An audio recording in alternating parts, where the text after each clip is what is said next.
All right, welcome to episode 1, Power Through Vitality and Yoga Biohacking Podcast. Guys, I'm really excited. This is episode 1, and I'm excited because I want to get you the health information that I know is going to transform your energy. Listen, everybody wants to be vital and powerful, but so many people are getting held back. And so many people have this same feeling that I had. This feeling of being weak, confused, low energy. Something's off.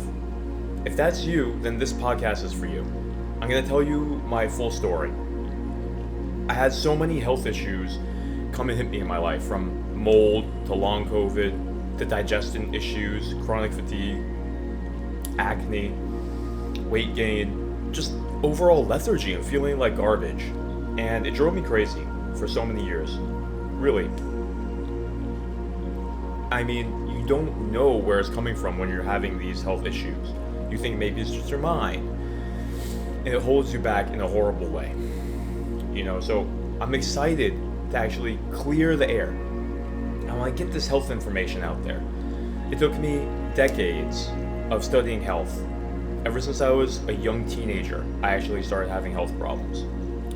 And I've been studying this for decades. Everything that I can possibly get my hands on. And the most powerful things that I found is what I'm going to be sharing in these podcasts. And I know it has the power to transform your energy. Really, so the framework is that your energy changes, your mood changes because of that too. Every salesperson even knows that energy is everything. Energy is your social potential. Energy is what attracts people to you or repels people from you. Energy is your success. Energy is your creativity. Energy is your productivity. Energy is your beauty. It's your patience. It's your emotional well-being. It's your mental health. And bad health kills your energy. So if you're feeling like something is going off in your energy, something's off in your health, then this is the right place to be. Because trust me, I've spent a lot of time studying this stuff. And so in this episode, we're going to talk about my health crisis, how I got through it, and the lessons of what not to do, what to do, and really to just give you a lot of hope that even if you're at a really bad place in life, that you can heal from anything, that you can recover, that you can make a reversal, that you can come back, no matter if you're 50 pounds overweight, 100 pounds overweight, chronic fatigue syndrome, if you feel like you've had health issues for years and years and decades of your life, or if you're just a person who's always just been a little bit fat, having a little bit of brain fog now that you're turning 30, and you want to stop this negative momentum, and you want to regain your fitness. Maybe you just want to regain your athletic physique. This is for you too, because let me tell you, there's a lot of scams out there, there's a lot of bad information, a lot of bad education, and it's very confusing for a lot of people, and I see a lot of people that are getting stuck in their fitness. And so this is going to cut through all the mumbo jumbo, all the garbage, because we're going to be talking about hard science, yoga science, science that's been around for thousands of years, and also recent conventional science that backs it up. So I hope you're as excited as I am, because I know that this has the potential to transform your energy, reshape your body, empower your mind, and from there you get to build whatever life you want. But that's the foundation, and I see a lot of people neglecting their health, trading money for their health. It's not a good idea. So it's time to ingrain real power into your mind and into your body that will translate into your increased capability, whatever you're trying to do. Your ability to network, which means emotional intelligence, connecting with people, being patient with people, social intelligence. It means productivity for your job, for your work, for your family. That means making more money. It means creativity. It means having better ideas because you're not so weighed down after that lunch of all that oily food that you had no idea is actually crushing your brain, creating brain fog. It's about detoxing to get rid of all the toxins and parasites in your system that are making you fat, lethargic, unattractive, having all kinds of different issues with your skin, with your digestion, with your energy. makes you not want to work out. And so you see yourself getting more and more flabby. Self-esteem is going down. A lot of people, when they have bad health, suboptimal health, they just find that their overall mental health is decreasing. You guys get the picture. Health is your wealth. Health is your life. To be successful at anything in life, we have to master our health. It's the first branch of yoga. So in this first episode, let's go ahead and get comfy. We're going to dive into it, and we're going to go deep into what happened to me, how I learned what I learned, and how it's going to actually help you. We're going to talk about all the different lessons and all the different things that you can do to avoid my mistakes. So go ahead, get comfy, and let's jump into it. All right, episode 1, Yoga Testosterone Podcast. Why are we talking about yoga and testosterone? Now, yoga definitely has its postures, but we're going to be talking about it from a nutritional standpoint. How you can actually change your hormones. Why are we talking about hormones and testosterone? Basically, because it's the holy grail. You want to know the holy grail of how to feel alive and powerful as a man? I did. That's why I went on this 5-year journey now of how to actually regain my energy, regain my confidence, regain my vitality. Because if you can find that testosterone boost, it's basically going to give you everything that you need. That's why I got so interested in it. Because when I turned 30, I just felt something's changed, man. This is not good. You know, for me, it was a combination of gut dysbiosis, which just means bad gut health, bad bacteria. I went to India and I stayed at this ashram in Coimbatore at Isha Ashram, and I was supposed to stay for 7 months, but I only stayed for 3. I had to come home because the bad water got me. And ever since then, I had to learn more and more about how to actually alter my gut health, because my brain wasn't working the same. My digestion wasn't working the same. I just didn't have the same energy. I wasn't as strong. I couldn't lift the same weights. And it was really strange because the mental differences that I felt made me want to stay inside more, made me more hungry. And so it started this downward spiral that was somewhat subtle. I'm not saying it was catastrophic, but it put me in this mode where I knew something was off, but I didn't know what to do about it. And so I had to start learning. And I started to learn more about gut health and how it impacts all of your hormones. I was reading Dr. William Davis. He wrote that book, Wheat Belly and Super Gut. And he's a world famous cardiologist who started to understand how to actually help people decrease their risk of dying from heart disease by actually changing natural lifestyle factors. He studied gut health. And so he discovered that these 38 trillion microorganisms living in our body that outnumber our cells, we only have 30 trillion human cells. 38 trillion microorganisms living in us, right? And how much they actually influence our thinking through neurochemicals. They're actually secreting these neurochemicals that are giving us cravings, and they actually impact our brain chemistry. So everybody is wondering, well, why do I sometimes feel like isolating? Why do I sometimes feel like I have these random cravings? Why do I sometimes feel like I'm just depressed? It's because of the neurochemistry. And so these gut bacteria are actually influencing our neurochemistry very powerfully. Science is showing this. These guys are actually secreting neuropeptides, neurohormones. And so Dr. Davis focused primarily on a hormone called oxytocin, which certain gut bacteria called Lactobacillus reuteri secretes oxytocin. They call it the love hormone. And so there's very deep science talking about what these little microorganisms actually are secreting in our bodies, in our brains, that are creating our cravings, our desire to actually be with people. That's oxytocin. So if you increase your level of oxytocin just by fixing your gut health and getting these Lactobacillus reuteri, then you're actually secreting the same hormone in your brain that you get when you have sex, when you give a hug, when you pet a dog, when you have a social interaction that goes smoothly.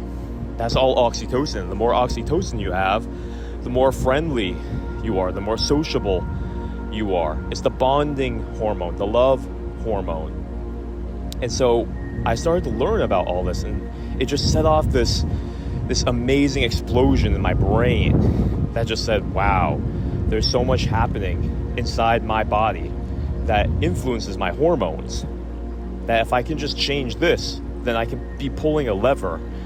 This is real biohacking. This is brain hacking. And so William Davis, he actually talked about how these same gut flora, the Lactobacillus reuteri, impacts your testosterone too. And so oxytocin and testosterone, I really started studying these two neurochemicals. I really wanted to understand it because it sounded like they were really the fountain of youth. It's like the holy goblet that the knights were searching for. And I really wanted to understand it. So I started reading books on testosterone replacement therapy. And I started to understand, wow, when guys just fix their testosterone levels, they see amazing changes in their life. But conversely, if guys actually have low testosterone levels, then it can be responsible for hell on earth. So there was an anecdote by Mark Ripto. A lot of people know him because he's a famous weightlifting educator. He made the 5x5 method, Texas method. So he's a big barbell guy, and he's coached thousands of people over the years. And his whole thing was, he would see guys come in that just had mental health issues, relationship issues, marriage issues, energy issues, midlife crisis, going through depression, brain fog. These guys are just really deflated, really weak, hard to stay consistent. And so he's coached so many guys that he actually tracked the ones who said, I'm going to try TRT, testosterone replacement therapy, which is not steroids per se, because it's not the same stack, it's not the same variety of steroids, but it's doctor prescribed and monitored testosterone injections, patches, creams, many different ways to administer it. But the doctor tracks all your hormones, and he helps you bring your testosterone back to optimal levels, right? So guys would be below 300, which is suboptimal, and the doctor would help balance their hormones and bring it up into the normal ranges between 500 to 800, right? And so these guys, they would transform not just physically, of course, they lose fat, they gain muscle without even trying, and that's actually true. Like, you gain muscle and lose fat without changing anything. The testosterone does it. And so even just that one fact led me to start to understand, wow, so many people like me were trying to get in shape with walking, with exercising, with eating, but at the same time, these guys, they get in better shape just by optimizing their testosterone. And so I started to wonder, how much of fitness is actually just about balancing your hormones, getting that healthy? This is not going to be a talk about how to do TRT, okay? This is the natural method. That's why I call it the yogi method. Yogis weren't getting bull testosterone and rubbing it on their balls. No. The yogis understood how to do it organically. So that's when another trigger started going off in my brain, just explosions. And I was thinking, so what are the factors that actually decrease testosterone, since low testosterone causes hell on earth for a man, and high testosterone causes heaven on earth for a man? You look at what happens to a guy with low testosterone. He's wimpy, he doesn't have any assertiveness, he gives up quickly, he's anxious, he's depressed, he's fat, he has no facial definition, his beard grows erratically, doesn't really grow, his thin hair, graying hair, just comes up with excuses, complains, is not a leader, does not take risks. All of these beta personality traits. And then you look at guys with higher testosterone and you see they're very assertive, they're good leaders, they take risks, they say what they think, they have deeper voices, they have fuller beards, they have more muscle, they have less fat, they have higher energy, their voice is deeper. And you can just imagine, all right, what would it feel like if I had higher testosterone? So naturally I'm thinking, this is a biohack. No one's really talking about this. That combined with, I ran into information reading the best books on testosterone, how common it is for men nowadays to have low testosterone. We actually call it the andropause epidemic, and it's a real thing. So we know menopause is when women reach a certain age and their hormones shift and makes them infertile and makes them actually decline in many of their vital status.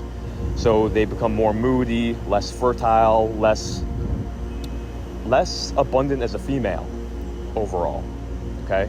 So the same thing happens with the man. Andropause is when testosterone levels start to plummet in a man. And that actually causes a change in his personality, makes him less abundant as a man, less creativity, less power. And I started to see all the different things that cause it. It was just sad. There's so many things against us in society nowadays. And so it started to make me realize there's so much against us, but if we only fix these very natural things, then what we have is essentially free steroids, because we can boost our testosterone so easily just by removing all the artificial social norms that we're living in. And if we just return back to how it was when we were cavemen, more or less, which is not easy. And so I learned from Daniel Lieberman, there's actually a term for this. It's called evolutionary mismatch, where he talks about how the human being suffers because they're not living according to how our biology wants us to live, how we evolved, what our biology wants us to have. For example, sunlight.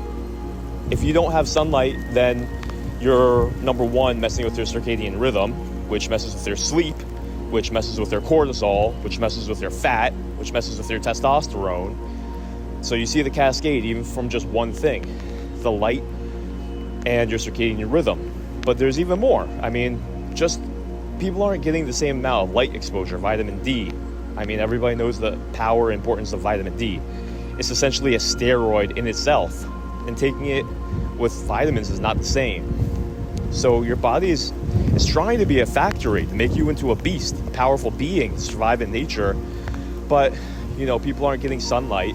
They're locked up in the cubicle. And this is just one example of how it actually disturbs the natural pharmacy of the body from creating powerful hormones.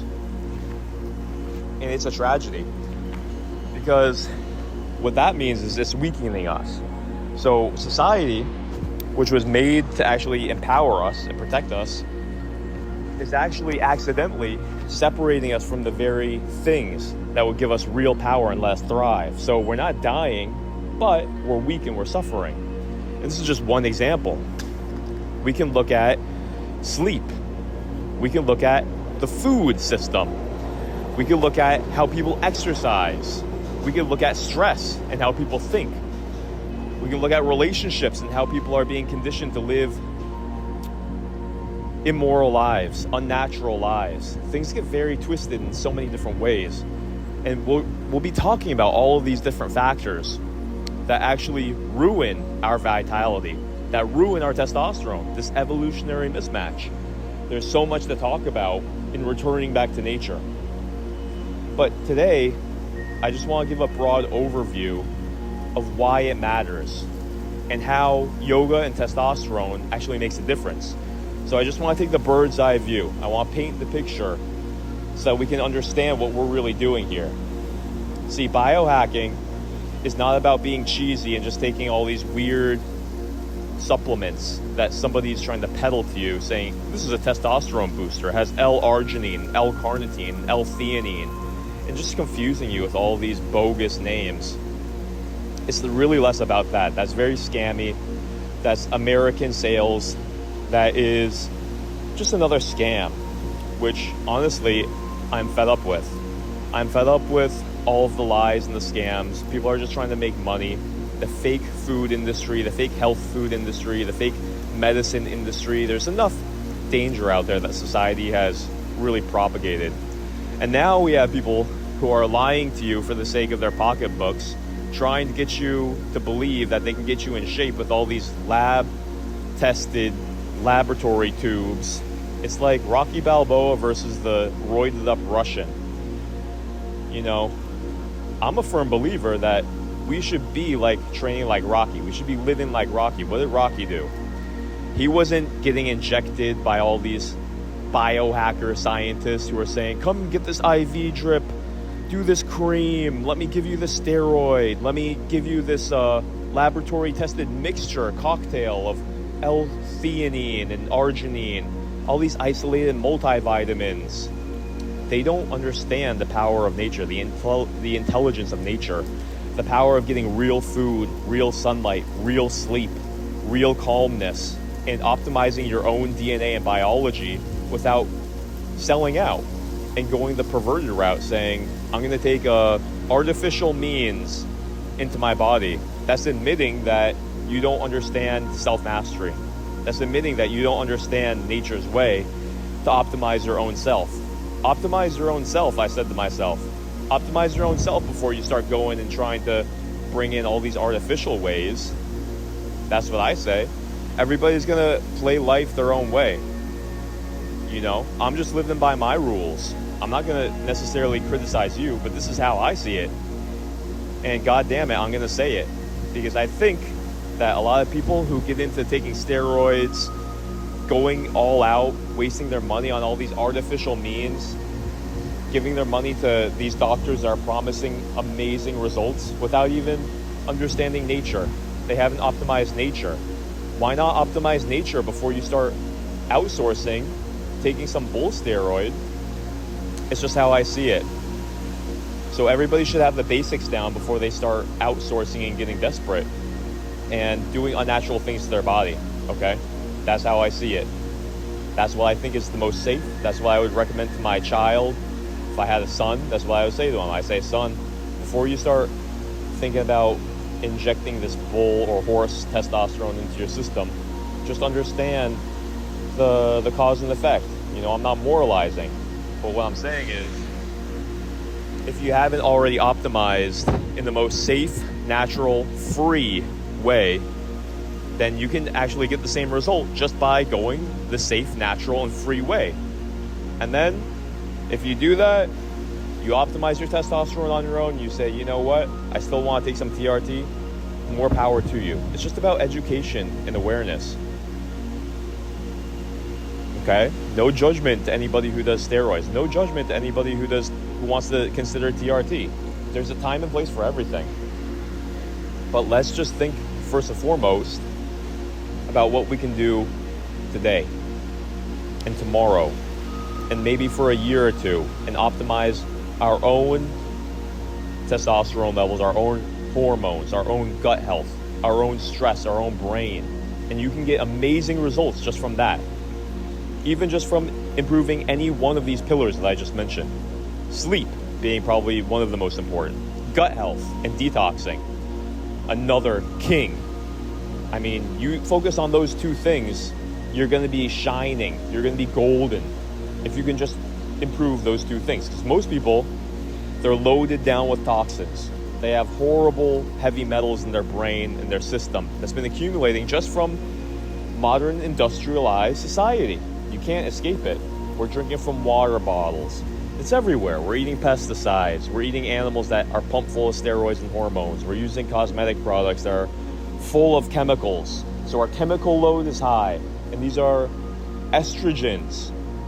Xenoestrogens, they call them. And they're soaking into us and they're ruining our testosterone levels. They're ruining our hormones. They're called endocrine disruptors. They're in the drinking supply, and our water filtration system doesn't necessarily take it out. That's why we talk about nutrition too. All right, so sleep, number 1. Detoxing, number 2. Nutrition, number 3. It's like how much of what we're eating in the water supply, the food supply, is actually getting toxins in our system. We're talking about the xenoestrogens, the hormone disruptors. You know, so how many people nowadays are actually on pharmaceutical drugs? It's a huge percent of people. And what happens when they take those drugs is it goes into their blood. Blood gets filtered by the kidneys. Kidneys create urine, and the drug goes from their urine into the toilet. Toilet goes into the sanitation waste filtration system, and then it scrubs the water free from sediments and obvious bacteria. They put fluorine and chlorine in the water to kill gross bacteria, but you know what? Those subtle hormones that came from Grandpa taking his statin, that's still in the water. Oh, and your cousin Janine, her birth control that she's taking, that also goes through her system into the water system. It doesn't get filtered out by the sanitation system. So, in other words, we're getting micro doses of statins, of anti-pregnancy drugs, anti-fertility drugs, whatever the hell people are taking, micro doses are going into the water system. And you may say, hey man, this is such a micro dose. This isn't really making any difference to me. I wish that were true, my friend. See, if you look at the research, the PubMed, Google Scholar research, the levels of xenoestrogens and hormone disruptors that it takes to actually alter the sex of a species is in the micro nano level to change the sex of a species. I'm not talking about lowering testosterone. I'm talking about scientists did these tests on fish that were in unfiltered. So that's exactly where our sanitation system is. It can't filter out these hormone disruptors. They're swimming around in this water full of the birth control, full of the statin drugs, just coming from the urine of human beings. It's the exact same water that we're drinking, by the way, if you don't filter it from a water fountain. It has micro. We're talking about like trillionth part per million, right? It changed the sex of the fish. That's how powerful it is. So I would not discount the importance of getting a water filter, because even aside from what's happening with the medications that are leaking into our water system, you have heavy metals, you have the fluoride and the chlorine that are in the water. You go to a river melting from the icebergs, you don't get that. You don't have that. And so our body, the whole point is, guys, our body is getting assaulted left and right from chemicals. So we have to start thinking about all these different branches of our life. And I want to let you know what happened to me. All of a sudden, I woke up. I had an Airbnb. Okay, I'm 30 years old. Saved up my whole life. Wanted to get a house. Was reading real estate books. Read about house hacking. Read about Airbnb, and I was really pumped. I said, I'm gonna invest my money. So I did it. I moved to Boynton Beach, got this house. It was a 3-bedroom, 2-bath, and I added 2 bedrooms to it, made it a 5-2. I converted the garage, made it a 6-2. I had another bathroom in the garage, made it a 6-3. Got an Airstream on it, made it a 7-3, 7-4 actually, because I had plumbing. Was renting out all the rooms, living in one. Man, I was living good. I was high on the hog. Took me a lot of work, a lot of time. But there I was, 30 years old. Worked since I was 18, saved so much, saved as many pennies as I could. I read for 10 years how to invest my money, and it worked. I didn't have the help of my dad. I figured all this out myself. I was really proud of myself. And here I am, living in the garage unit, private bathroom, fold down bed, could do yoga in there, fold out table. Like, this is a cool place. Got my candles going, have my Last Supper painting right above my bed. Everything was good. But this is around 2021, and it was weird because certain signs started showing. I started feeling kind of anxious out of nowhere. Life is going good. I'm strong. I'm going to the gym. There's a UFit gym right around the corner. I jog there, doing Olympic weightlifting. Felt strong. Felt like, got this pull-up bar in my backyard, kettlebells, tons of energy, rope climbing. I always love that kind of stuff. But what happened was I started to feel anxious. It was weird. And so for like 2 or 3 months, I just started to worry more and more. I was like, what's going on? Like, I gotta not work on my YouTube channel. Like, my YouTube channel isn't going anywhere. I gotta like become a trainer. I started feeling weird. Started feeling disconnected. Started feeling like something was off in my life. And I didn't know what it was. And it kept on going on, becoming worse and worse, and just becoming a little bit more irritable, a little bit more frustrated, a little bit more just feeling lost in life. And I really didn't know what was going on. And I started going to church more. I was like talking to the counselor. I was even thinking about getting like a mental health counselor, doing BetterHelp. And, you know, I wasn't putting 2 and 2 together. It was very mysterious to me. And little things were stressing me out more. It was weird. Started to have to like drag myself to the gym a little bit more. I was just slowing down, and I really didn't like it. And then all of a sudden one day, I just feel like I got hit by something. I had a fever. I started to feel dizzy. I felt weak, muscle pain. And the next day, it was so bad I could hardly move. Like, I felt stiff. Could really hardly even think straight. I was just like, well, I probably just got like the flu or something. So I stay in, and the next day it's like, I don't know, 10% better. Next day, 10% better. Next day, 20% better. So it took me like a good week to actually start feeling like I could actually walk around, but I still felt really off. It was very strange. I didn't have that like intense energy at all. I just felt completely drained. Like, I could walk around. I wasn't dead, but it was tragic. And even talking about it now, it kind of makes me feel like angry, because I'm still thinking about what the hell caused it. And so, you know, I put 2 and 2 together. I thought I got COVID, right? That's the typical signs of COVID. It's around the same time. I remember I was like around somebody who had it at the same time. And so I was like, all right, I just had COVID, so maybe it's just taking longer to wear off. 2 weeks pass, 3 weeks pass, 4 weeks pass. I still feel out of it.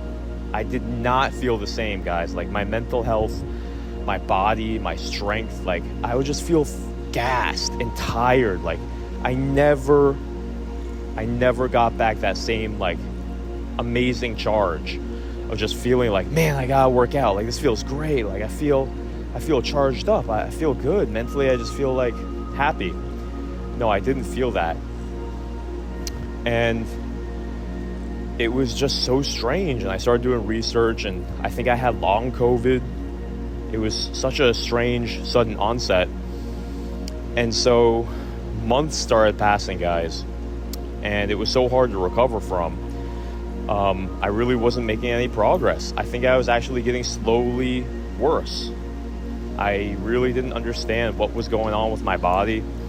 I think what also happened was I probably had some mold issues going on, because I was living in that garage unit. And I remember the AC unit was a window unit. It was a little bit moldy.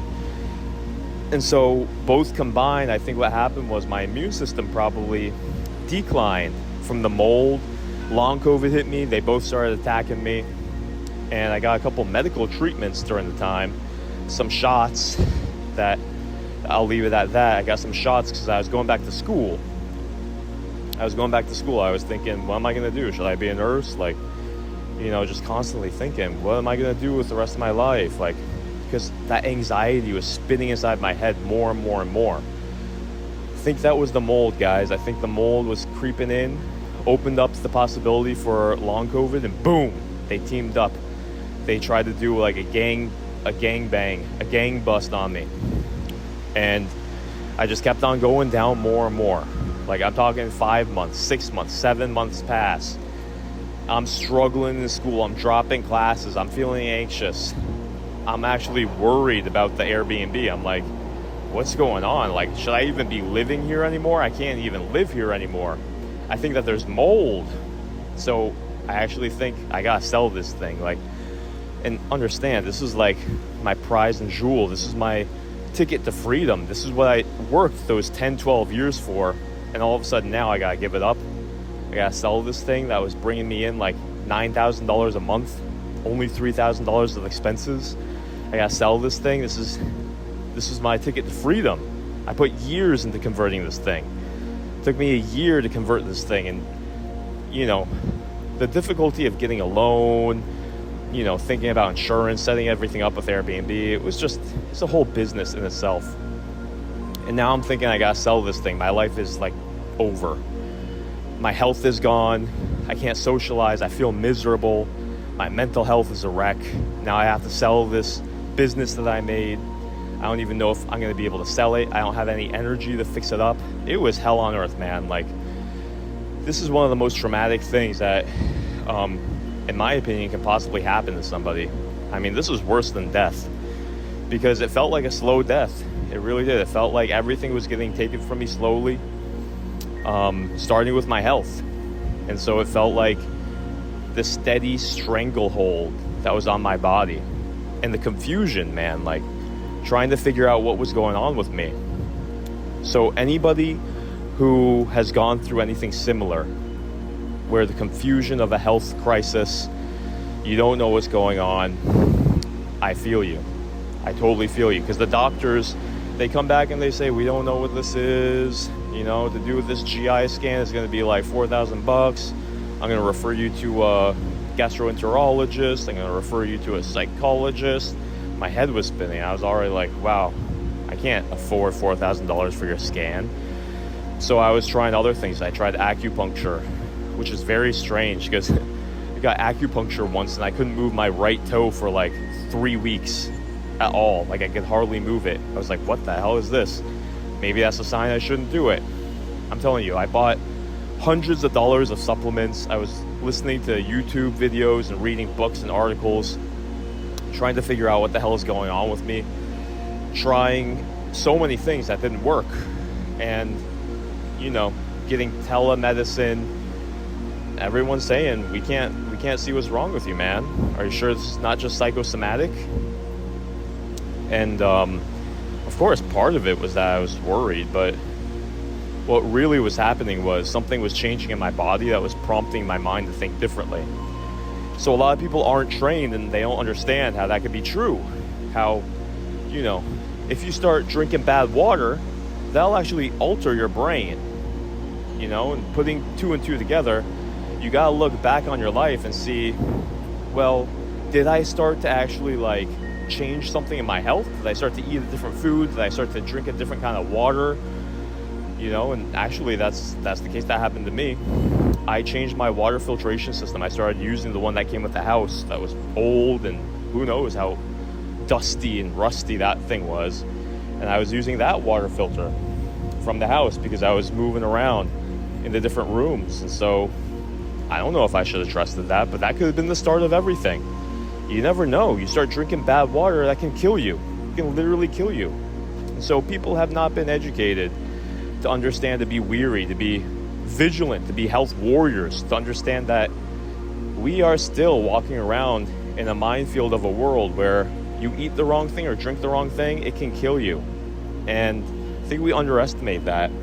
And that's the hard lesson that I've had to learn, is to be very weary about the source of your water, the source of your food. You know, what restaurants do you eat at? Can you trust those people? I mean, that's taking it one step further, but the whole lesson being, we have to be conscious of what's going on in our environment. And I had to learn that the hard way because, I mean, moving forward, I had to sell that house. I had to sell the Airbnb, move back in with my parents. And for a good year and a half, I was really just trying to figure out my health. You know, I was taking classes online here and there, wondering about what career I should do.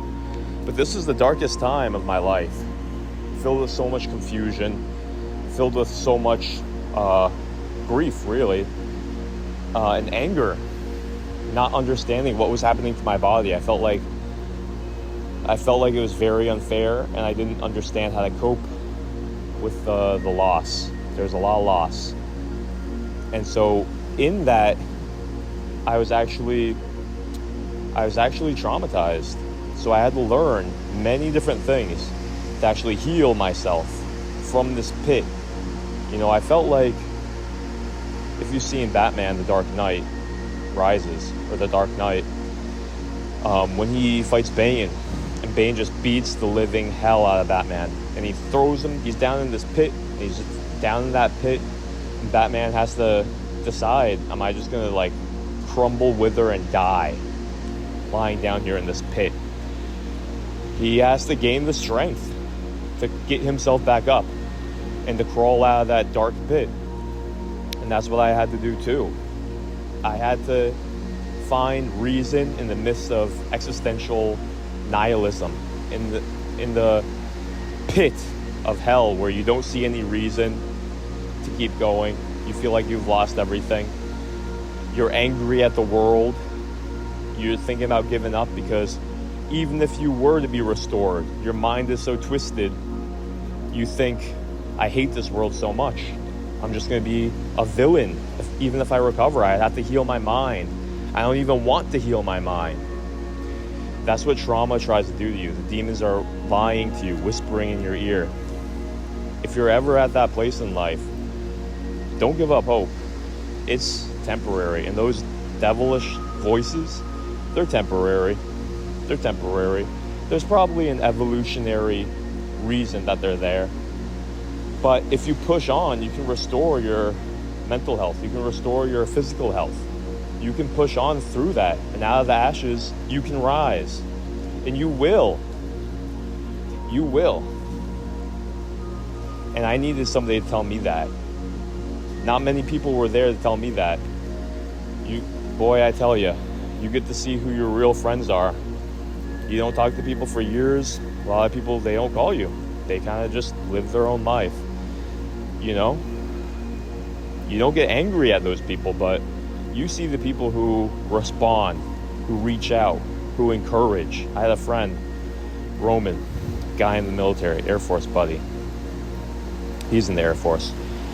And I still remember one thing that he did was he was always there when I needed to chat.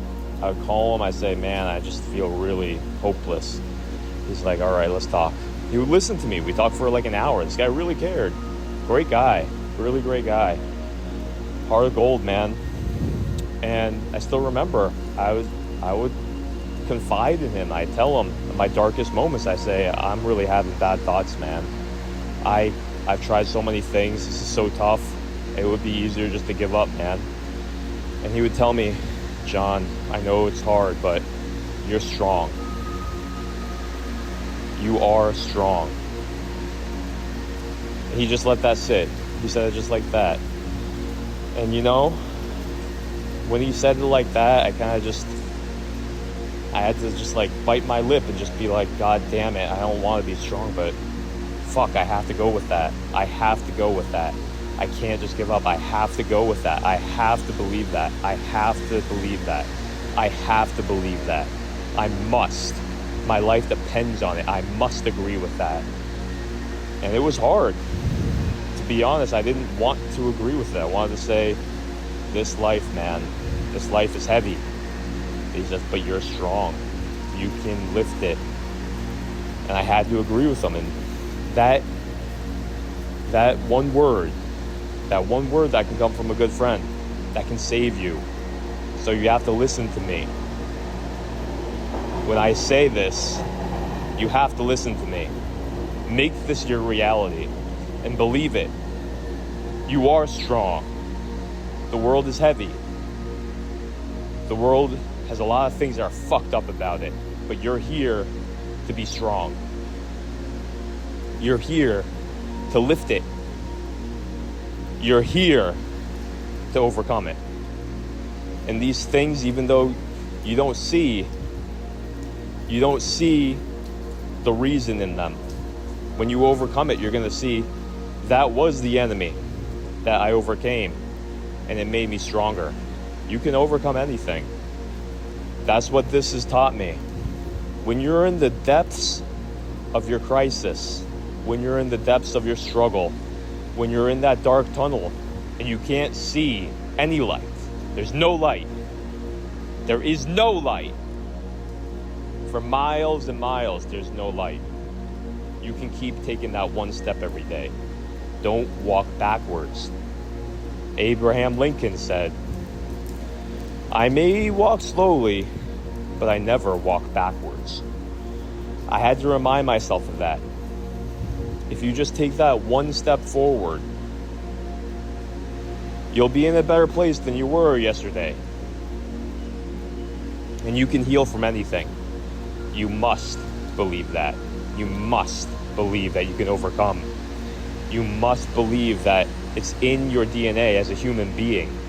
That if you look at the history of human beings, and you look at our legacy of what the human spirit is capable of, people born into the ashes of poverty, trauma, abusive parents. You look at Tony Robbins, abusive parents, poverty.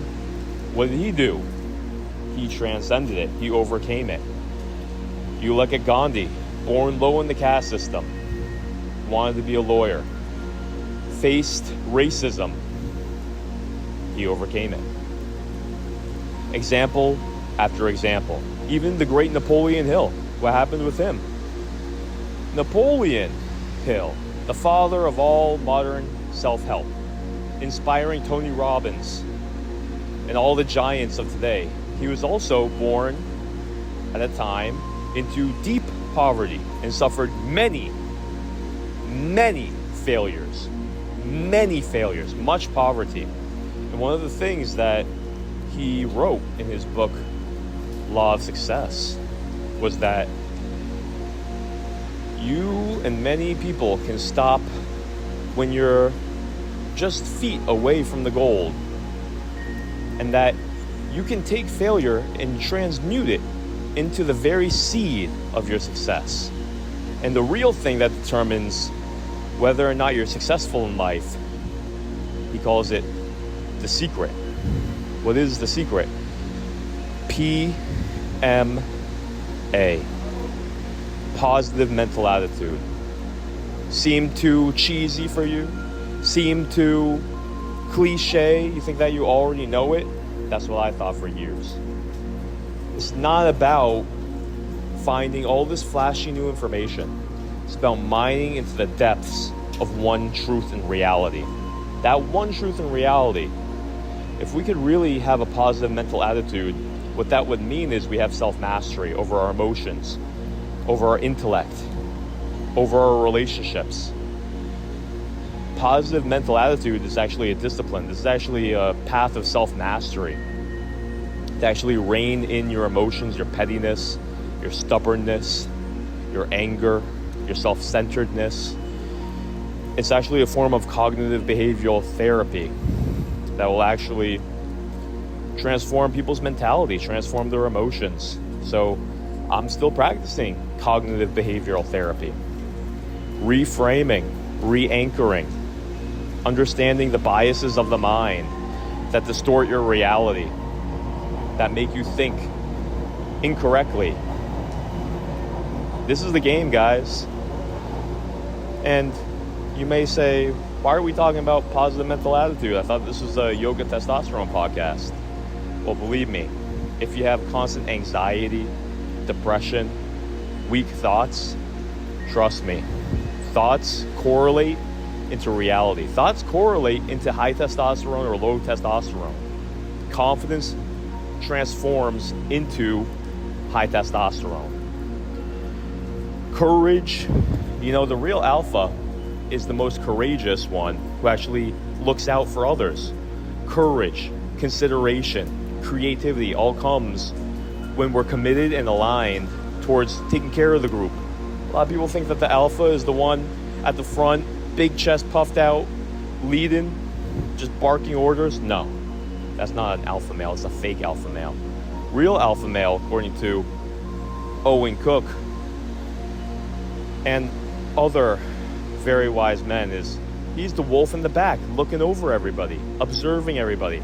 Highest mental bandwidth, highest level of attention, highest level of consideracy, because he understands the paradigm that, hey, if I really want success, I have to actually protect this pack. I have to take care of this pack. This pack is me. The better this pack does, the better I do. This pack is me. The smarter this pack is, the smarter I am, because I'm an amalgamation of all the people that I hang out with. I have to bring people up. My life depends on it. He's very high consciousness. This is actually what our DNA wants to do, but unfortunately, people are not very developed. And there's an entropy, a deceptive force that actually makes people the opposite of this, which actually makes them weak, which is the opposite of what we want, you know? So the mental game too, something that we have to touch on, right? So bringing this back around, guys, we talked about all the physical things that are happening that are decreasing our vitality, decreasing our testosterone. Now we're talking about the mental side of things that can ruin your vitality, ruin your testosterone. Just weak thoughts, negative thoughts. We call it stress. This is science, guys. You know, this should not sound flowery to you. This should not sound philosophical. This is science. The more fear, anxiety, shame, worry, insecurity that somebody has, the less powerful they are. And it correlates in your body. All those things are correlated with cortisol, stress hormone. You hear somebody say cortisol, it just means the chemical in your body that is released when you feel stressed. Any negative emotion is stress. You feel anxious, social anxiety, worry, even anger. Too much anger produces stress. So we have to pay attention to our emotions if we actually want to be powerful. This is science. This is biohacking. But this is not exactly what people are going to try and put in a product and sell to you. But I have to say it. Episode 1, Bird's Eye View. This is the real deal. This is the real biohacking. And by the way, this is what all the greatest, most intelligent men like Napoleon Hill, Tony Robbins have been teaching us to do to improve our lives. Because you want to become more influential, you want to become more powerful, you want to make more money, you have to be a better thinker. You have to be a better leader. The only place we get money from is from other people. We have to understand how to lead people, provide value for people. We have to have higher energy. That's why we talk about vitality. We have to change our paradigm. We have to expand our consciousness to understand, how do I be less selfish? How do I be more of a leader? How do I have better ideas? How do I compose myself better? How do I focus better? How do I actually believe in myself? How do I stay in the game? How do I not get discouraged? How do I keep on going? How do I have a positive mental attitude like Napoleon says? You know, there's a reason they called him Napoleon. This guy was smart, guys. This guy was a modern day dominator. But he did it in a righteous way. This guy spread some of the best ideas, and that's why his ideas have rung through eternity. PMA. We want to have vitality. We want to have a rich life. PMA. Transform all of those failures into the seed of a future success. It's all about your perception of yourself and your perception of the circumstance. You know, when I was suffering in that bed, my friend says, "You're strong. You are strong." He said it like that. You are strong. You are strong. You gotta take that. You gotta run with it. I could have seen this as just an unfair, quizzical occurrence like Job in the Bible. Everything's taken away from me, God. This universe is unfair. You know, Job's wife said, "Curse yourself and die." I heard that voice. She actually said, "Curse God and die." I certainly heard that voice. That's an archetypal story. I'm talking like Jordan Peterson now. That's an archetypal story. Almost everybody on their path will be faced with that challenge. Something comes. Force of evil comes, takes away everything that you love. Maybe you lose possessions, land, animals, property, house, natural disaster. You know, Job actually lost his sons and his daughters too. His family all died. This world can throw crazy things at us. And what has Job's wife said? It's interesting that it's his wife. She says, "Curse God and die. What are you doing philosophizing?" Job was struggling with the chaos. Maybe you're struggling with the chaos in your life. Maybe you don't know how to interpret this. Maybe you do feel like it's unfair. You're consumed by chaos and anger, confusion and pain and suffering. You know, Job was afflicted with diseases too. You know, Job didn't turn his back on hope and truth and virtue when everything he had got taken away. But then Satan said to God, he said, you know, if you let me touch his flesh, that's the next challenge. That's the next level of challenge. You let me touch his flesh, and then he'll curse you, because all these other things are outside of him. But if you inflict pain on the inside of him, make his life a little torture chamber, make his body a torture chamber, he'll curse you and die. God said, I don't think you will. Go ahead and test him. Sometimes life will do that to you. That's what happened to me. We can't put it past life. Life will throw you into the furnace, my friend. Life will. It's what we're here for. Life is a furnace. It's both a beautiful flame to observe the majesty, warmth, and beauty. And sometimes it'll lick you, and sometimes it'll engulf you, and you'll be in the flames. And you'll wonder what to do. And if you're there right now, maybe you feel like that. Well, what did Job do? Did he curse God and die? No, he didn't. He philosophized. He called his wisest friends. And it was hard to even talk to his friends. I felt that. I felt that same thing. Most of my friends didn't understand. Isn't this caused by something that you did, John? Isn't life karma? Doesn't the man sow and then reaps what he sows? That hurt. It hurts. People twist it like that. People don't have high consciousness. They don't have empathy. They don't understand that this world is made as a war to challenge us. All right? So our karma is to go through these challenges and to emerge philosophically shining from the heat of battle, from the heat of the furnace that tried to consume us. Instead, we didn't give up. We endured the heat, and it purged out every drop of water that we had, and we almost died. But we come out shining and refreshed, and you get to drink from the river of wisdom. You get to drink from the river of wisdom because you've been through that fire. That's the story of Job. That story kept me alive when I was going through this darkness. And so you have to ask yourself, if you're going through the same thing, if you're having health problems, if you're having emotional challenges, believe me, who doesn't? When you feel betrayed, when you feel weak, when you feel like the suffering is almost too much to bear, remember Job.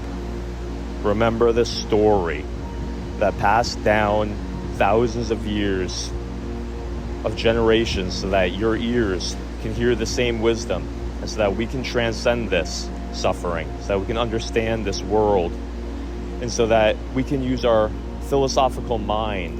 And your mind will rail against reality, and it will rail against the fairness and the justice of the world. And you will suffer, but the suffering is limited. Everything's impermanent, like the Buddha said. It'll end, and God will appear. You know, in the story, God appears and says, Job, who are you to question God? I'm the one who created this place, and I'm the one who created the universe, and all of the beautiful, mystical, and all of the overpowering and terrifying forces. He mentions mystical beasts and said, I created this mystical beast. I created this whole planet, and I created the laws of what governs souls. I created this whole universe. How can you question the justice of this universe that you're in? You're so limited, Job. You're so limited. It's really your twisted perspective and your view of suffering. Can you endure the suffering? Can you push on? Can your spirit evolve past suffering? That's the real question. Are you going to fold under the suffering and become weaker and become a joker that destroys yourself and others? Or are you going to overcome the suffering? Because, like the Buddha said, this world is suffering. This life is suffering. People get confused. They don't understand what it means when the Buddha said, life is suffering. In the same breath, he says, there is a way to transcend. There is nirvana. So he's not saying that everything is suffering. He's saying when you're born into this realm of consciousness, this planet, the very fabric, the existential features of it is that it makes you suffer. And the suffering is there for a reason. The pain is there for a reason. The pain, how our soul responds to pain and suffering is what evolves us. That is this realm. This is our karma, to face the pain, to face the suffering, to grow from it. We can't avoid it. You try to avoid it, you become a coward and there will be more. I learned that the hard way. To avoid it, and to shun it, to run away from it, to try to escape it, it's foolish. It just creates even more. You must go beyond suffering. You must go beyond this limited plane full of suffering. And the only thing that can do that is not your body. Your body is bound to the rules of this world. The risks, the indecisiveness, we don't know what's going to happen. Sigmund Freud talks about that. All the sources of suffering. This body will never be free from suffering. We will grow old, we will die, and there will be things trying to harm us and torture us our whole life. That is the fabric of this reality, with germs, bugs, other people, competition. It's the nature of this universe. So if our body can't go beyond suffering and pain, can our mind? Maybe parts of our mind, we stop rejecting it. This is the realm of philosophy. We rewire our outlook on things. This is CBT, Tony Robbins, cognitive behavioral therapy. Suffering is not the enemy. Pain is not the enemy. Resisting it is.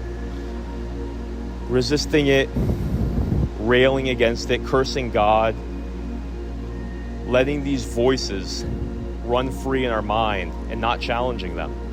One of the main things about CBT is that you have to logically question the voices and the philosophies and the arguments in your mind. It's hard.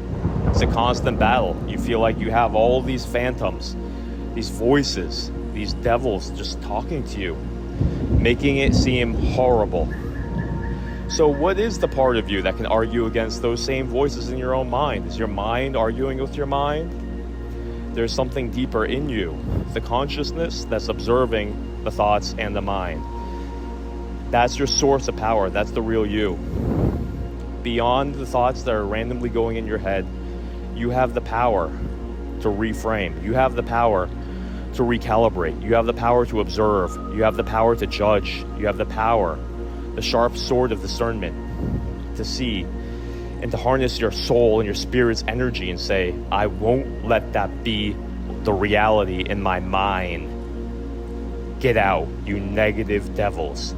Get out, you negative thoughts. Get out, you weak and pathetic philosophies. The fire of my consciousness will purge you from my being. Even if I have to flame your ass with this flamethrower of consciousness for 5 years, 10 years, 20 years, until the day I die, I will not let these lower tendencies dominate me. I may feel pain, confusion, anger, but that's not me. I'm not giving up. I'm not giving up. That's not all that there is. I'm not giving up. I'm not going to die. I'm going to live and I'm going to see a better day. I'm going to live and I'm going to see a better day. I'm going to live and I'm going to adapt. Even if it means that I become Helen Keller, that even if you take away all my senses and all I have left is touch, I'll continue on. Even if I'm like Stephen Hawking and some wicked bacteria touches my body, causes a palsy in my body, takes away my body, I'm going to struggle with every single cell that is still conscious. I'm going to use my brain. Stephen Hawking transcended. Helen Keller transcended. People have everything taken away, and yet their will to carry on, to say, I will live and I will make a brighter day. You can touch my body, you can touch my mind, but you cannot overcome my heart. You will never overtake my heart. Even if it seems like the castle of my heart, the fortress, is being stormed, deep down, I'm not defeated. I will never give up. I will never curse God and die. You cannot touch my soul. You can touch this body. You can affect my mind. But I'm going to get back up. I have hope. Even if it's not great. But that hope, you better be afraid of it, man. That's like a seed. And that seed is going to grow. And one day you will see. I will see a brighter day. I will see a brighter day. For myself. And for all the birds that will land on my branches. For all the people that will eat my fruit. I will flourish. I see that seed. I see the wisdom from the sages. I see the wisdom from Christ. I see the wisdom from Buddha. I see the hope from the ancient scriptures. And I trust that more than I trust these lies, this impermanence, this impermanent body, this impermanent mind that will get buried in the ground. Why would I trust this versus what really rings true in my heart that I've seen, that has endured many bodies and many minds? Thousands and thousands have come and gone. All their bodies disintegrate, minds disintegrate. These words do not disintegrate. These words are more true than my body and my mind. That's what's in me. That's what I'm standing on. That's the seed. That's what's in me. You cannot corrupt the seed. That's what Christ said. Incorruptible seed of the word. You have this, you take this in you, it's indestructible. These words are invincible. You cannot destroy these words. No man, no power, no force, no despot, no tyrant, no Hitler. You can take my body, you cannot take these words. And that just goes into the whole belief of who you think you really are. You think that you're this temporary body, you'll be bound by it. But if you resonate with life beyond your body, these words, these values that have endured beyond many men's bodies, if you feel like that's your real source of life and not this body only, that's what gives you power. That's what kept me alive. That's what I really resonate with. That's what is surging forward with life in my consciousness. That's the only reason this body and this mind is still alive. Why I'm still able to say these words. Why I'm still shaking and vibrating in these chords. Why I won't shut the hell up about this. Because it's what saved me. It's the reality, the truth that kept me alive. It's what quickened these bones. It's what gave me the hope to push on and to keep on trying new things. To keep on trying. It's what led me into fanatically researching the yoga. Fanatically researching the health. Everything that I can do. Fanatically researching self-hypnotism, the Silva method. Fanatically researching and fighting like a man with a sword, still in the den of the dragon, with its claws randomly swiping around. I'm getting hit by these attacks here and there. I get up though. Some kind of magical force, some kind of hope is really what I'm talking about. Some kind of hope is keeping me alive, and I'm recovering slowly. It's taking me months and months and months and months. I'm talking about a year and a half in bed. Suicidal, wanting to give up. You are strong. You are strong. Reading the Bible, reading the Word. Gathering back hope. Crying in bed, remembering my heroes. Wondering if they were all fake. In the pit of hell. Questioning every single thing in my life. Full of grief and self-hatred. But that's why I said it's a miracle, man. I don't think I can express how far gone I was. I actually planned out how I was going to end it. I knew where to get the weapon. I knew where I was going to go. I fantasized about it. It made me scared. But it actually became a demon in my head. I kept on thinking about it. I craved it, found myself craving it. That's when I got scared, knew I had to reach out. That's when I was talking to my friend, and he said, I hear you, man, but don't give up. You have to keep that hope alive. You are strong. And whenever I had those horrible thoughts come to mind, and I was seriously thinking about it, I mean, I drove by the store. I was looking at the gun store. I wanted to go in. I called them. I knew how much money it was. I knew that I had to fill out an application to have my ID. I researched what kind of gun I was going to buy. I researched what time I was going to go into the forest. I knew exactly where. I actually wrote my suicide note. I wrote it out. I was so close, guys. That's what I'm saying. I was very, very close. I know what it's like to be on the precipice of hell. To having just a sliver of hope left. So faint, but still there. Being so battered down by all the bullshit of life. By trying 1,000 times and getting beaten down again. But everybody has to go through this. I'm not special. Napoleon had to go through this. Tony had to go through this. And that's where their words came back. I remembered them, man. You gotta remember these people who have overcome. If any man can do it, so can you. They were on the precipice of defeat, of hell. They burned in hell. They didn't give up. They despised the pain. And to me that meant, okay, I'm in pain. I'm in hell. Who the fuck cares? Bring it the fuck on.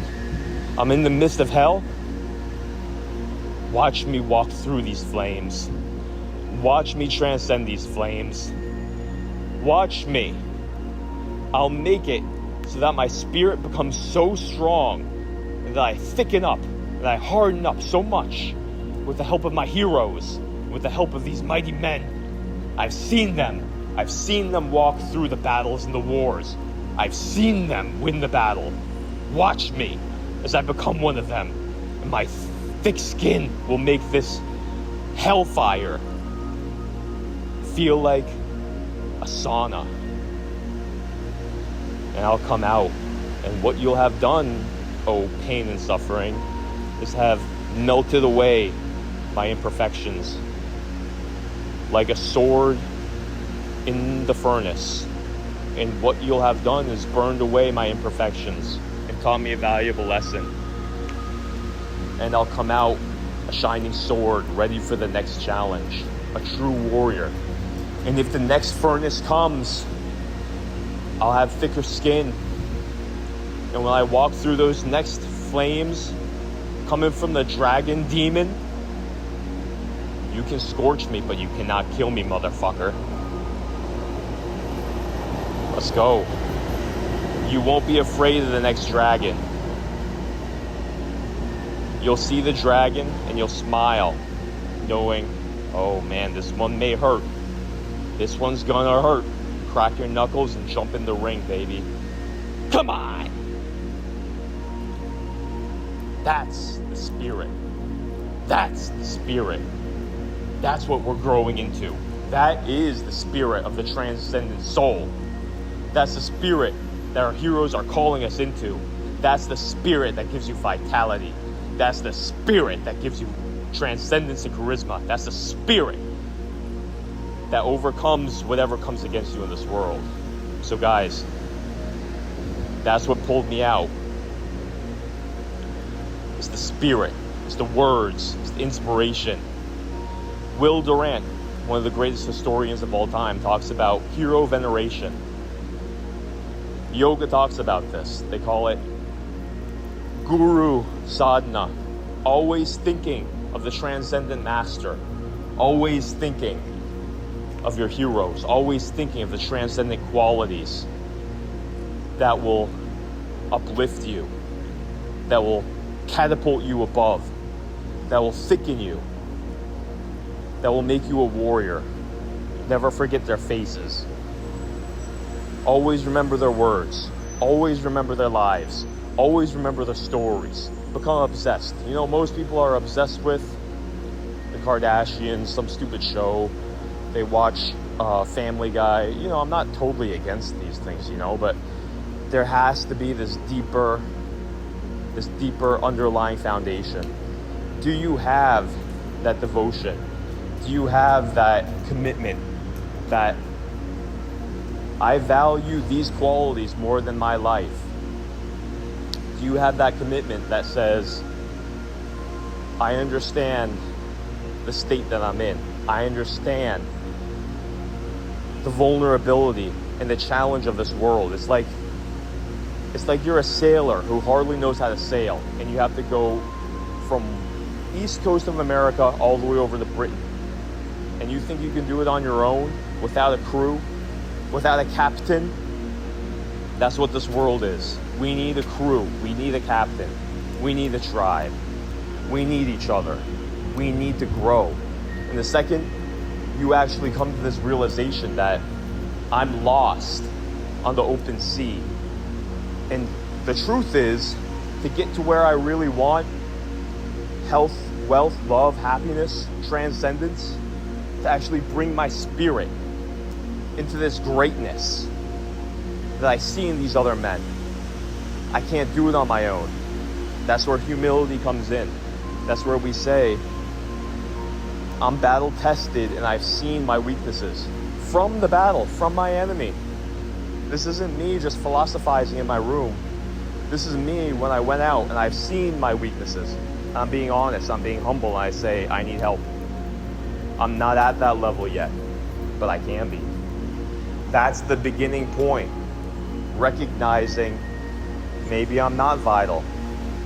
Maybe I do need help. Maybe I need to humble myself and listen. Maybe I need some teaching. Maybe I need some mentorship. That's the beginning. Maybe I have to learn from people who have been through hell. You know, the captain is the one who's been through hell, who's learned all the hard lessons. He had other captains. Now he can navigate. He can help you across. That's the constant archetype of humanity. We're always looking for somebody who's been through it, who's been battle tested. And we have to admit, I want to be like that.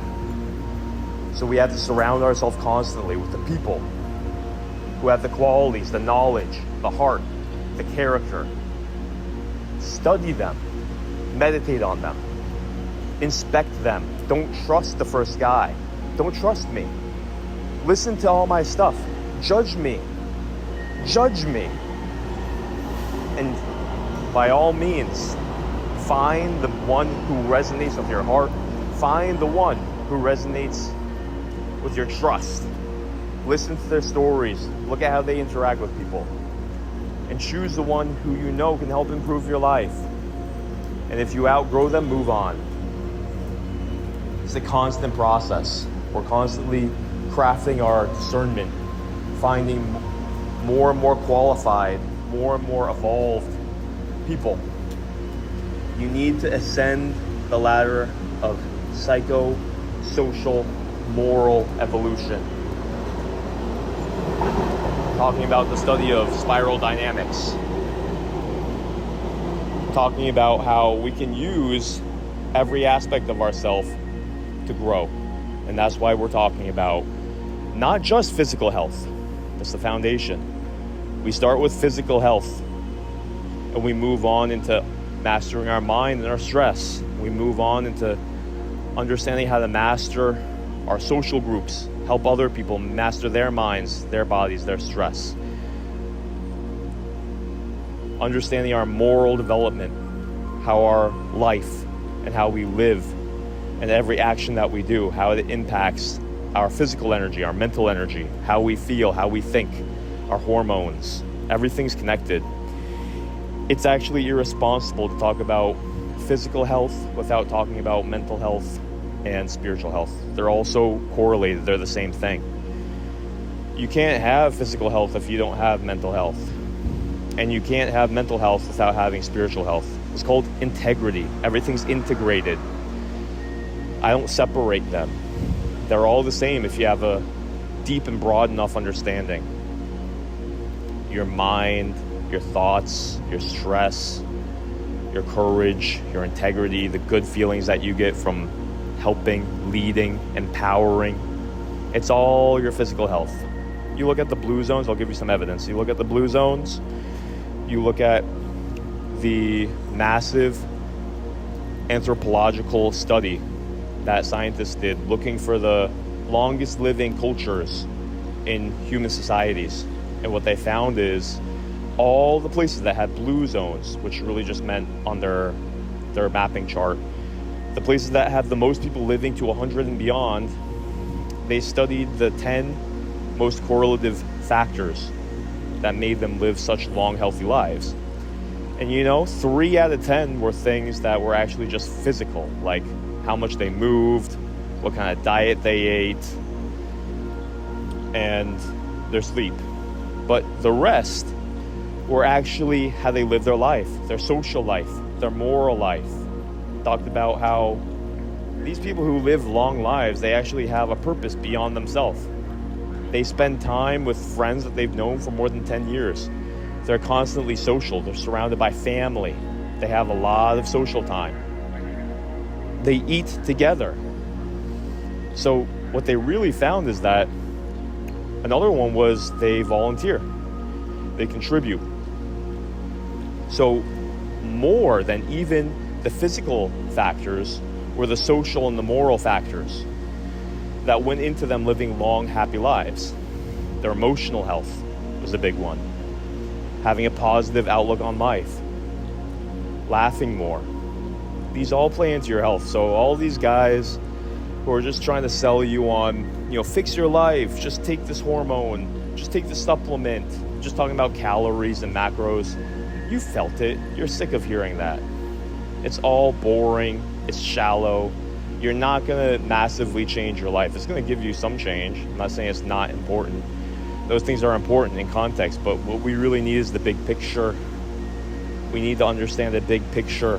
There's so many things that go into our health that we're underestimating. It's called majoring in minors and minoring in majors. People spend all their time just learning about the physical facts of health only, and they get lost in the miasma, the sludge of all the scientific jargon, wasting their time majoring in the minors. Don't waste your time. There's only a certain ROI that you can get studying only the physical. And trust me, I'm going to make it simple. I'm big on the physical. Trust me. I'm not one of these guys that underestimates the physical. It's just as important as the mental and the spiritual. What I dare to say. I don't have misweighting bias. How can you even be intellectual, moral, or spiritual if your body is decaying? Most people cannot do it. It takes a great soul to be able to do that. Most people, if your body's weak and decaying, you won't be able to be happy. You won't be able to think. You won't be able to do any good for others because you don't have energy. It's only the great souls who are able to suffer through sickness and maintain great energy, health, mental health in their soul. Most people, that's why we have to focus on the physical first. We focus on the physical, mental starts getting traction. We focus on the mental, focus on being aligned in our lives. Being conscious is really what it is. This isn't about morality. This isn't about being conservative. This isn't about sticking to only conservative values. This is actually about science. This is actually about noticing the consequence of what really happens. There's physiological reactions to everything that we do, whether it's even sitting. So it's not like I'm calling sitting evil. I'm not moralizing. I just know the cause and effect reaction. That's what we need. Less moralizing, less judgment, more consciousness, more awareness of the science and the reality of what happens, which is really where these moral codes came from. It's just cause and effect. And anything that hurts and damages, lowers your potential, makes you more prone to living in a selfish way, a contracted way, a low energy way. It's not good for anybody. That's why we call it evil. Okay, so this isn't about judging. It's just about awareness and understanding and noticing cause and effect. That's why we can say things like pornography has negative changes on your brain. on your hormones. Over ejaculating is not good for your health, because we understand the science of what happens with your biochemistry. This is anatomy and physiology. Okay, this is science. This is not moralization. This isn't being a blind sheep and just repeating like a parrot what everybody else has said. This is deep observation, experimentation, evidence and science, understanding the physiological reactions that happen when the brain is overstimulated by sexual stimulus. Okay, so we're not moralizing.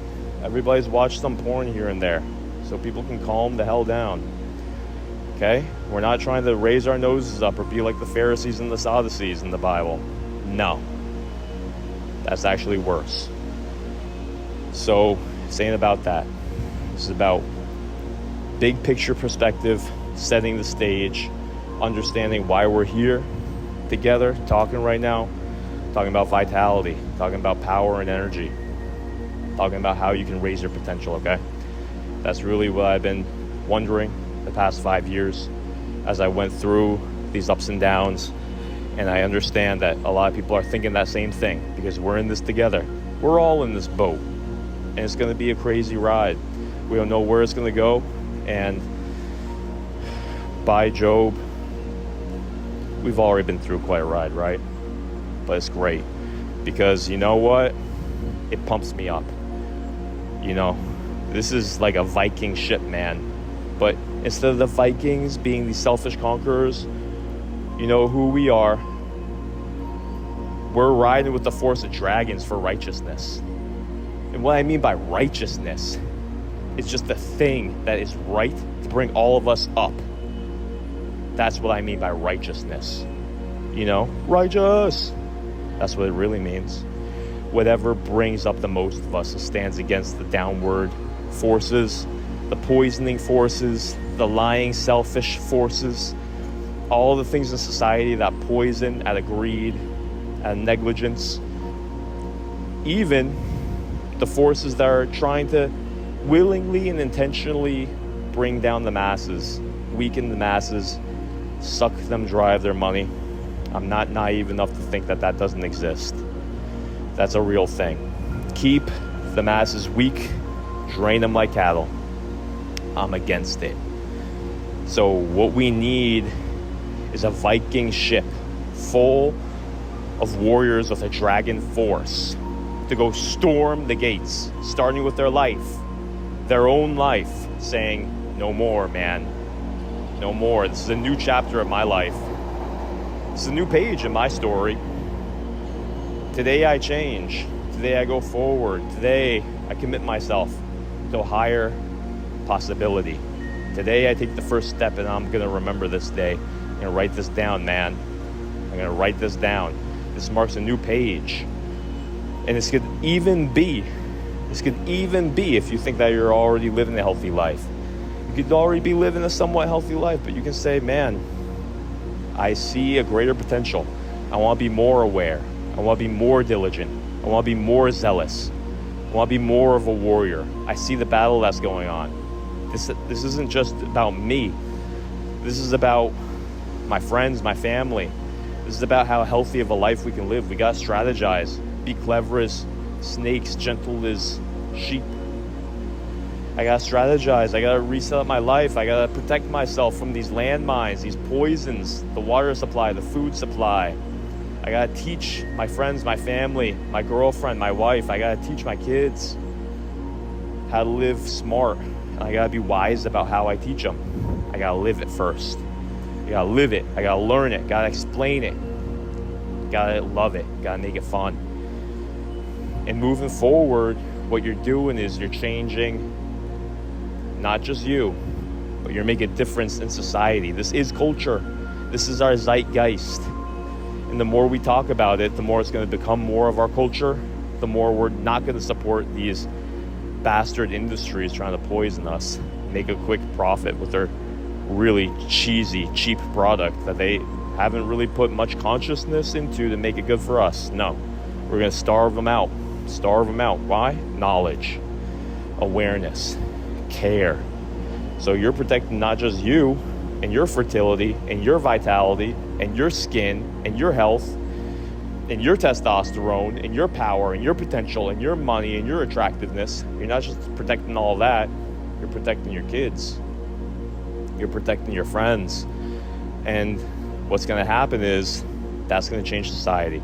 So this is not only about you, even though it is about you. This is about all of us. And so we need an army. We need this to be our culture. We need to educate people so that we don't support the Coca-Colas, so that we don't support all the drugs, the fake medicines out there, the fake health foods, so that we could keep on raising stronger and stronger people. So this isn't something that one man can do. This is something that all of us have to do together. So let's have some fun, huh? It actually is such a blast getting more energy. It makes you feel more alive. It makes you feel more like a kid. And right now, I'm feeling pretty damn alive. Grateful that I was able to come out of that. Man, it's like every day I'm just thinking, how can I get a little bit better? How can I get a little bit better? I'm still obsessed, guys. I'm still obsessed. And I'm still thinking about you. I'm still thinking about who else is out there who is struggling with the same thing. You know, I said to myself when I was laying in that bed, I said, I swear to you, God, if I ever get out of this bed, I will help other people who are in my same position. I will. And so I'm obsessed. This is the game. This is the fight. This is fun. There's a good challenge in front of us. And moving forward, we're going to be talking about all this stuff from the yogi perspective, everything that we can do to detox, everything that we can do to increase our sleep, to eat right, how to exercise right, even talking about our thoughts.